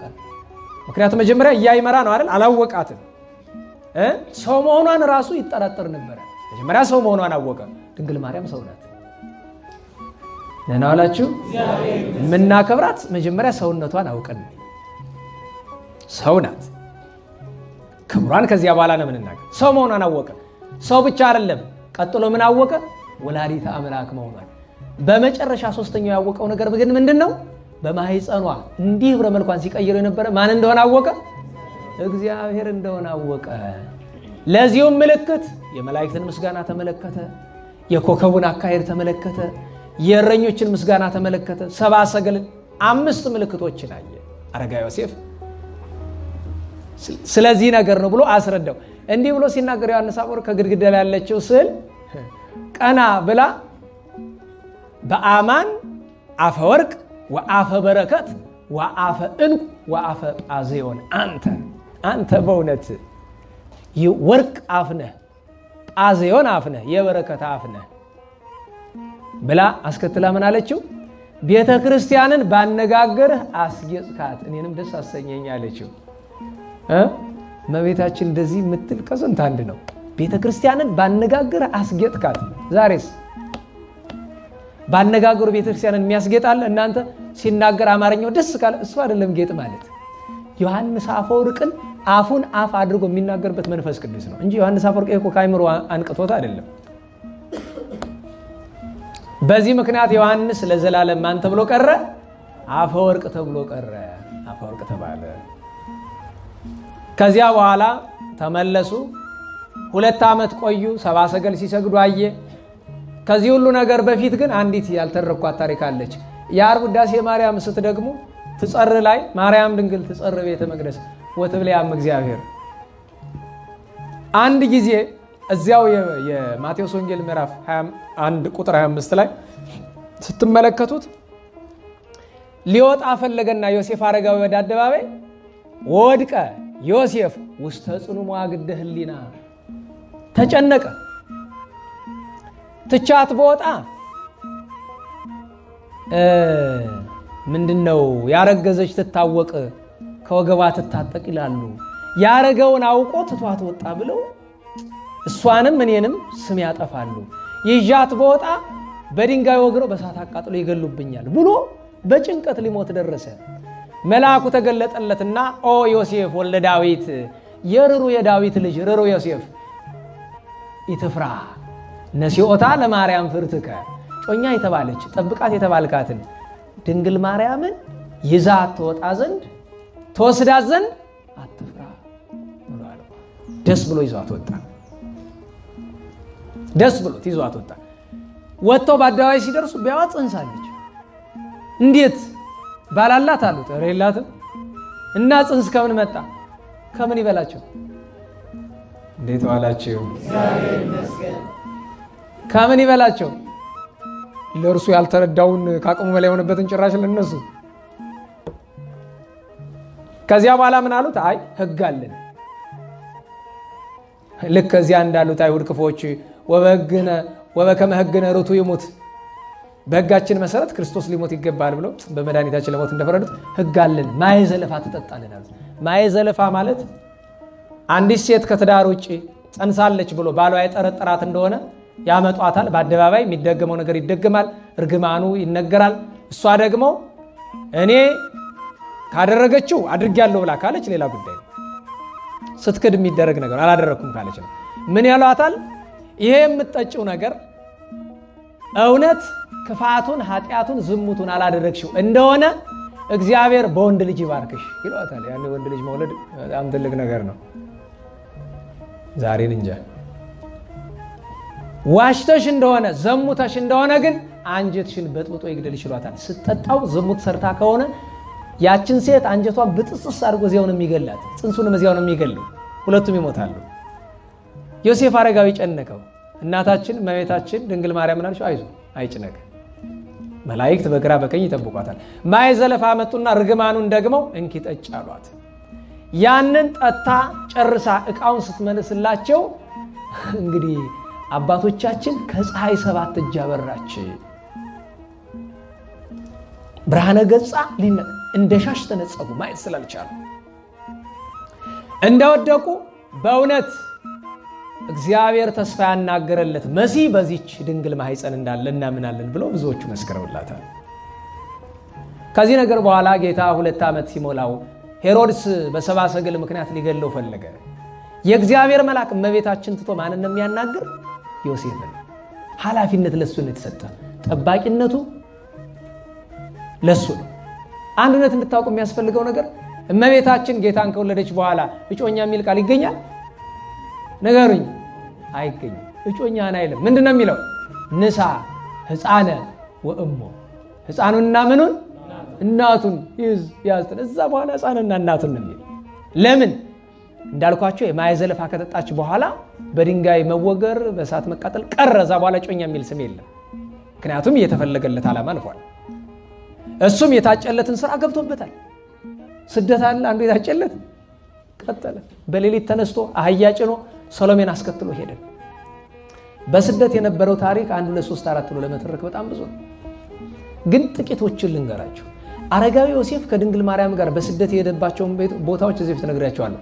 በሶሪያ ሲሄድ ከጊ ጋር፣ በሊባኖስ ሲሄድ፣ ግብፅ ውስጥ መከራ ሲቀበሉ፣ ኢትዮጵያ ውስጥ ሲገቡ፣ የመን ውስጥ ነበሩ፣ ኤርትራ ውስጥ ነበሩ። በእነዚህ ሁሉ አንዱ ነው ተወቁ። ድንግል ማርያም ያለቀሰችውን ለቅሶ ሁሉ አረጋዊ ዮሴፍ አልቅሷል። እርሷን የመታ እንቅፋት ሁሉ እሱን መጥቶታል።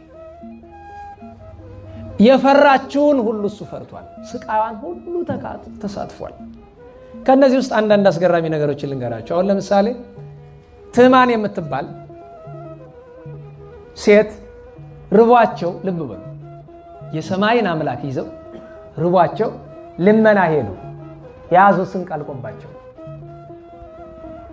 ዛሬ የሚለመን በድንግል ማርያም ስም ነው። ያኔ እሷ በማን ስም ትለምን? በእስራኤል አምላክ ስም በልጇ ስም ለመነች። ወጣችና ትዕማን የምትባለው ክፉ ሴት ከወዴት ናቸው አለቻቸው። አይ ከናዝሬት ገሊላ ነን። ምን ሆናችሁ ነው?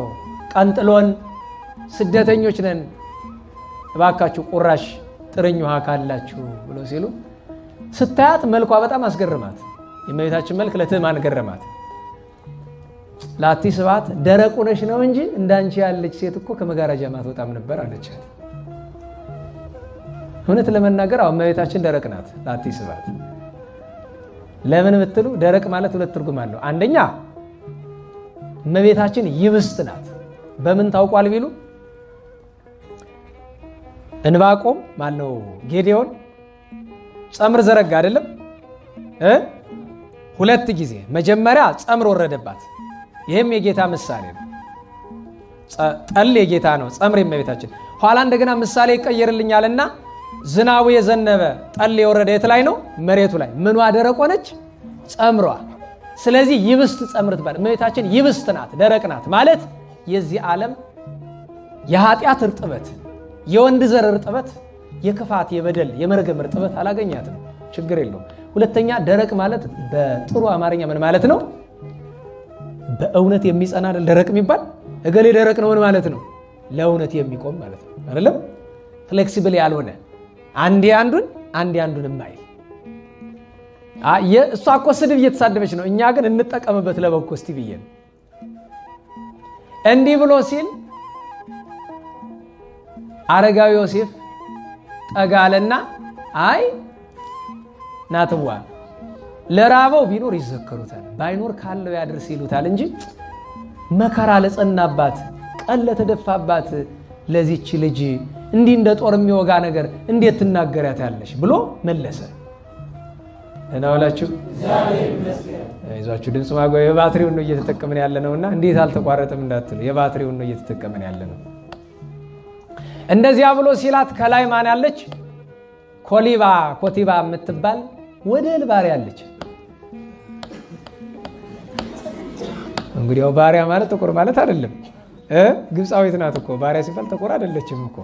ባሪያ ማለት ያው በባርነት ተቀጥራ የምታገለግል ወደልነቷ በልታ ነው፣ አለቀጥ በልታ ነው። አንዳንዱ በተፈጥሮ የሚወድላለ የቤት ሰራተኛ ሲወፍር አስቸጋሪ ነው። በጣም መጠን በላይ ወፈሩ ያው የምታውቁት ነው።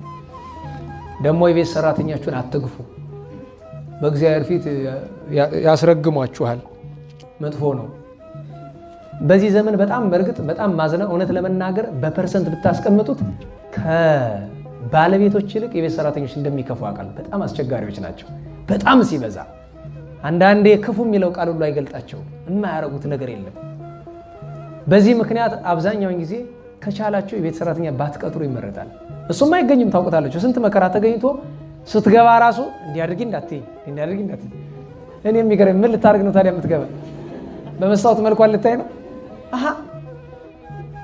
እንዲያው እኮ በጣም ያሳዝናል። ደግሞ አንዳንድ መልካም የቤት ሰራተኞች ሲኖሩ ደግሞ ባለቤቱ ክፉ ይሆናል። የሚገርማቸው አከራይና ተከራይ ሰራተኛና አሰሪ ጥሩ ሆኖ አይገናኙም። አይታችሁ ከሆነ ለምሳሌ አንዲት እህት አለችኝ፣ በጣም ደግ ሰው ናት። ደግ የሚለው የማይገልጣትም በእውነቱ 9 ቤት አላት የምታከራየው፣ አይከፍሏትም። ለምን አምጡ ብላ ትጨቃጨቃቸው፣ ቸግሯቸው ይሆናል ምናምን እያለች ብዙ እኮ ደግሞ ገንዘብ ያላት ሰው አይደለች። መተዳደሪያዋ እሱ ራሱ አይሰጧትም። እኔ ይገርመኛል። እኛን ያከራዩንን ደግሞ እንግዲህ ፈልጓቸው ደግሞ አምጣ አስቀድመህ ገና ያልኖርክበትን እንደዛ አይደል ቤት ኪራይ የሚከፈል ያልኖርክበትን እኮ የምትከፍል። አሁን ለምሳሌ ሐምሌ አይደለ አሁን ናሴ እየገባ አይደለ? ናሴ አንድ የናሴን ትከፍላለህ ያልኖርክበትን።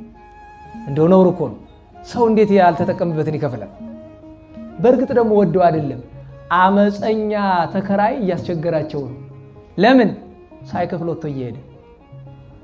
አንድ ጊዜ አስታውሳለሁኝ ቤቱን ቆልፎ ጠፋ፣ የ6 ወር ኪራይ ሳይከፍል። በዚያ በሰፈር ነው። ከዛ ደውሎ በቃ ገንዘብ ስላጣሁኝ የቤቱን ዕቃ ሽጡና ውሰዱ ብሎ አለ። ቤቱ ቢከፈት ምንድን ያለው? አሮጌ መሶብ ወድቆ ቢገኝ እንኳን የማይነሳ ዕቃ ማለት ነው። እንግዲህ ሰውት ክፋቱ። ዋናው ትልቁ ነገር ወደ ታሪካችን እንመለስና ያቺ ኮሊባ ደርቡን ይሄ የፎቁን ደረጃ ግራ ቀኝ እያማታችሁ ስትረግጠው ውፍረቷ የተነሳ ነው። ሄዳ አረጋዊ ዮሴፍን ይሄ የፍየል እረኛ ለአባታችን ምስጋና ይሄ የፍየል እረኛ እመቤቴ እንዴት ይናገራታል ብላ ቃጣቸው ልትማታ። ኋላ እንዲያውም ከዚህ በላይ በጣም ያናደውን ብላ ከእመቤታችን እጅ ክርስቶስ መድኃኔዓለምን ነጥቃ መሬት አሸዋው ላይ ጣለችው። ያን ጊዜ ሕፃን ነውና በአምሳለ ሕፃን ሆኗልና ምርር ብሎ አለቀሰ። እመቤታችን ልታነሳው ስትል አረጋዊ ዮሴፍ ምን አለ?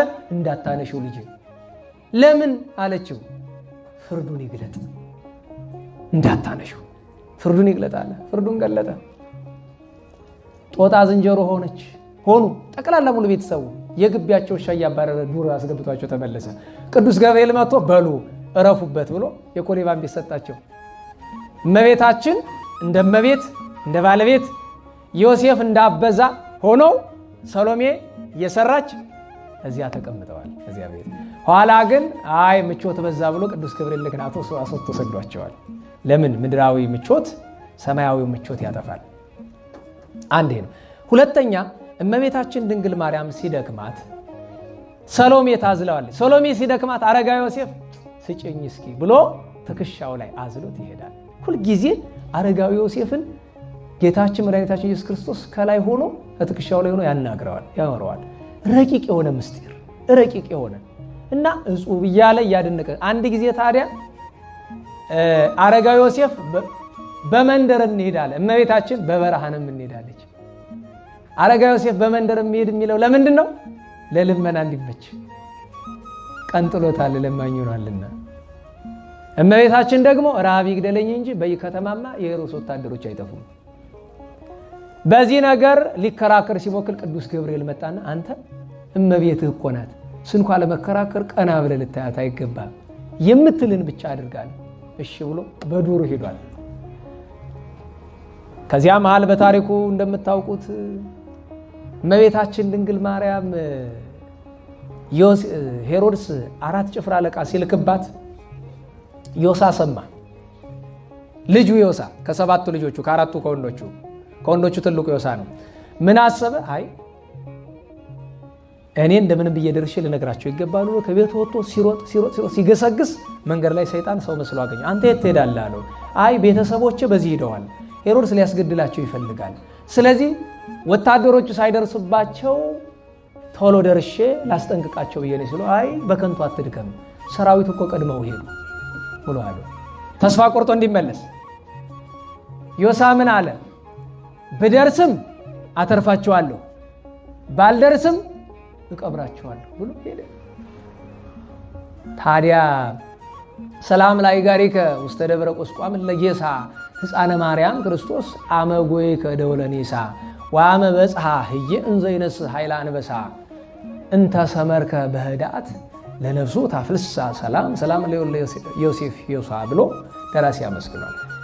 ከሰራዊቱ ከበቅሎ ይልቅ የእሱ እግር ሰረገላ ሆኖለት የአንበሳ ጉልበት አገኝቶ ልክ ያሉበት ቦታ ሲደርስ እመቤታችን ድንግል ማርያም ሙቀት ሕፃኑን አልቦት ከውሃ ይታጠብ ብላ ተቀምጣ ከጥላ ዳር ተቀምጣ እያለ ደረሰ።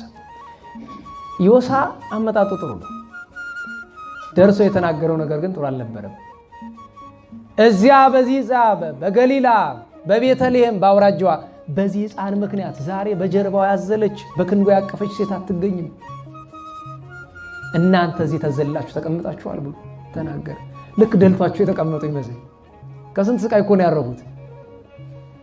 ያን ጊዜ እመቤታችን ሰሎሜ ታቀፋው ነበርና ሕፃኑን ተቀብላ ለዚያ ነው ዘወዘማይንትኪ ወረደ ዲበገጽ ፍቁር ወልኪ ምርር ብላ ታቅፋው ስታለቅስ እንባው ከጌታችን ከፊቱ ላይ ከጉንጩ ጠብጠብ ከግንባሩ ጠብጠብ ሲል ቀና ብሎ ዮሳ አመጣጥ መልካም ነበር፣ ግን እናቴን የማይገባ ነገር ተናገርሃት።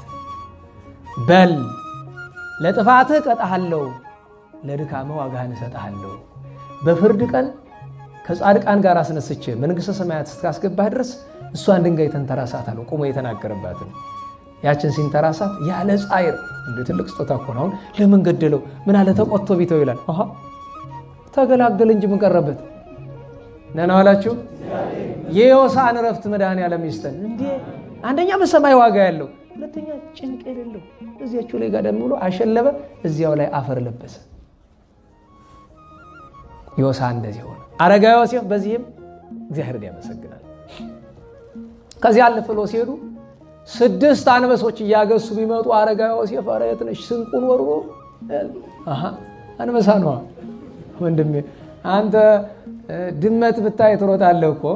ሩጦ ሄደ። ኋላ ጌታችን አንበሳውን ና ብሎ ጠራው፣ ሰገደ። ጌታችን ሄደና በቃል ሰብአዊ በሰው አንደበት ዮሴፍ በጀርባዬ ላይ ተቀመጥ በለው አለው። አንበሳው ሄዶ ከተሸሸገበት ቦታ ሄዶ ዮሴፍ ወልደ ዳዊት አለው። ደንግጦ ብቅ ቢል አንበሳውን እንዴት አለው? የሰማይ ምድር ፈጣሪ የአንዲቱ የአምላክ እናት ልጅ ኢየሱስ ክርስቶስ አዞኛል እና በጀርባ ተቀመጣለሁ። እዚያ በኋላ ሲደክሙ በአንበሳ ጀርባ ይቀመጥ ነበር ዮሴፍ አረጋዊ። አንዲት ብቻ ልጨምር። አረጋዊ ዮሴፍና ቅድስት ሰሎሜ እመቤታችን ቸሩ መድኃኔዓለም ካሉበት ቦታ ላይ ፀሐይ በጣም ጸናባቸው። ከዚህ በፊት ግንቦት 25 ቀን የተረክነው እሱ ነው። ሰላም ለርደትከ ውስተ ምድረ ግብፅ ኮነ ብሎ የመዋዕል አምላክ በጊዜ ኮንከ ሕፃነ እምበትረ ዮሴፍ አሚሃ ከመታሪ ስልጣነ ገቢረ ከበበስባር ሀበ ተከልከ መካነ ማኅተመ ቅድሳት ይኩን አዋዝ ከሜሮነ። አንድ ነገር እንዳትረሱ። በጣም ዋዕየ ፀሐይ ሲያቃጥላቸው ጌታ ሕፃኑ ጌታ ዮሴፍ አረጋዊን በትርን ስጠኛል። በትሩን ሰጠው። ቆራረጣቸው። አበው ከ5ም ከ7ም ይላሉ። ቆራረጣቸውና ተከላቸው። ከዚያ በኪነ ጥበቡ ጸበል አፈለቀና አጠጣቸው። እነዚያ አደጉ። እነዚያ ምን ሆኑ? ቅባ በለሶን ቅባ በለሳን ይባላሉ። ይሁን ቅባ ሜሮን። ዛሬ የሥላሴ ልጅነት የምናገኝበት የምንከብርበት ቅባ ሜሮን በጌታ ኪነ ጥበብ ምክንያት የተደረገች ግን የማን በትር ናት? የአረጋዊ ቅዱስ ዮሴፍ በትር ናት። ከዚያ በኋላ መልአከ እግዚአብሔር ነገረው። ከስደት ተመለሰ። አርኬላዎስ በሄሮድስ ፋንታ እንደነገሰ ሲያውቅ በናዝሬት ቆየ። አሁን 2 ነገር ብቻ ተናግሬ ጨርሳለሁ። ከስደት ሲመለሱ ጌታችን 5 ዓመት ተኩል ሆኖት ነበር። አረጋዊ ዮሴፍ 89ኛ ዓመቱ ላይ ገብቶ ነበር እና ጌታችንን ጌታ እንደ ልጅ ያውቃል እኮ ዮሴፍ አረጋዊ ማን እንደሆነ ጌታ ያውቃል። ግን ና ልጄ ላስተምርህ እያለ ና ልጄ እያለ ራሱን የሚስመው ጊዜ አለ። ወደ ትምህርት ቤት የሚወስደው ጊዜ አለ። ትምህርት ቤት ወስዶ ቢያስገባው ታውቃላችሁ የተደረገውን ነገር። መምህሩ ጌታን አሌፍ በል አለው። እኛ ሀ እንደምንለው ማለት ነው። አሌፍ በል አለው። አሌፍ አለው። ቤት በል አለው። ምን ትርጓሜው ለአሌፍ? አሌፍን ሳታስረዳኝ ሲሉ አይ ይሄስ መምህር ነው ተማሪም አይደለም ውሰድልኝ ብሎ ከዛ ልጄ ኧረ እባክህ እንደ ሕፃን ሆንላቸው ይለው ነበር። እንደው እንደ ሕፃን ሆንላቸው እባክህ ይለዋል። ኋላ እንደገና ሌላ አስተማሪ ቤት አስገባው።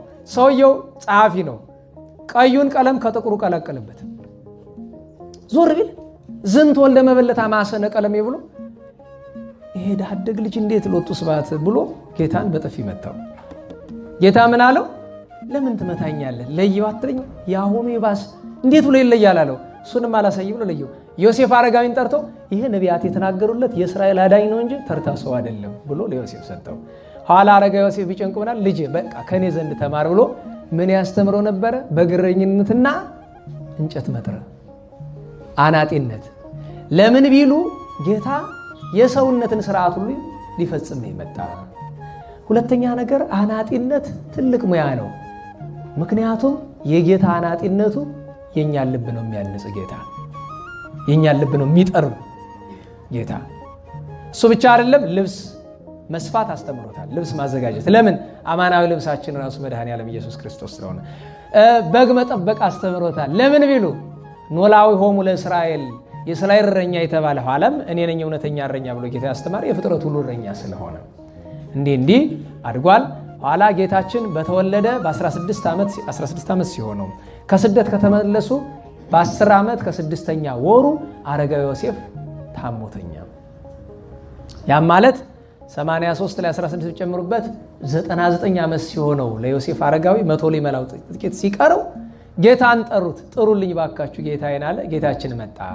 ጌታዬ ሆይ አሞኛል እንደምን አለው። ምክንያቱም ጌታችን ሙት ሲያስነሳ እዚህ በፊት ነግራችኋለሁ። የፀሐይ ብርሃን ላይ ጌታችን የዛሬ ፀሐይ የሚባል አለ አይደል? የፀሐይ ጨረር አለ አይደል? ጨረሩ ላይ ይቀመጣል ጌታ። አሁን አስቡት፣ ጨረሩ ላይ እንደዚህ ብታረጉት ምንም ነገር የለውም አይደል? እዚያ ላይ ይቀመጥበታል። ጭቃ ወፍ እየሰራ እፍ ሲላቸው ነፍስ ይዘራሉ። እና አንድ ጊዜ በዚህ ከተመቀኙት አንደኛው ዜኑ የሚባለው ታዳጊ አብሮት ሰፈር ላይ ከጌታ ጋር የሚጫወት ጌታችንን ሲያልፍ ተደብቆ ጌታ እኮ እንደተደበቀ ያውቃል። ግን ስርዓተ ሰብን መፈጸም ማለት ሲያልፍ ጠልፎት ጌታ ወደቀ በልቡ። ያን ጊዜ ዜኑን ዞር ብሎ በአይነ መዓቱ አየው። የእግዚአብሔር መልአክ ፈጥኖ ቀሰፈ። ተሰብስበው ልጃችንን ገሎብናል ብሎ ጌታችን ያዙት። እመቤታችንና ዮሴፍ አድርገው መጥተው ረባካችሁ ሕፃን ነው እንዴት ብሎ ይገላሉ ሲሉ ክርክር ሆነ።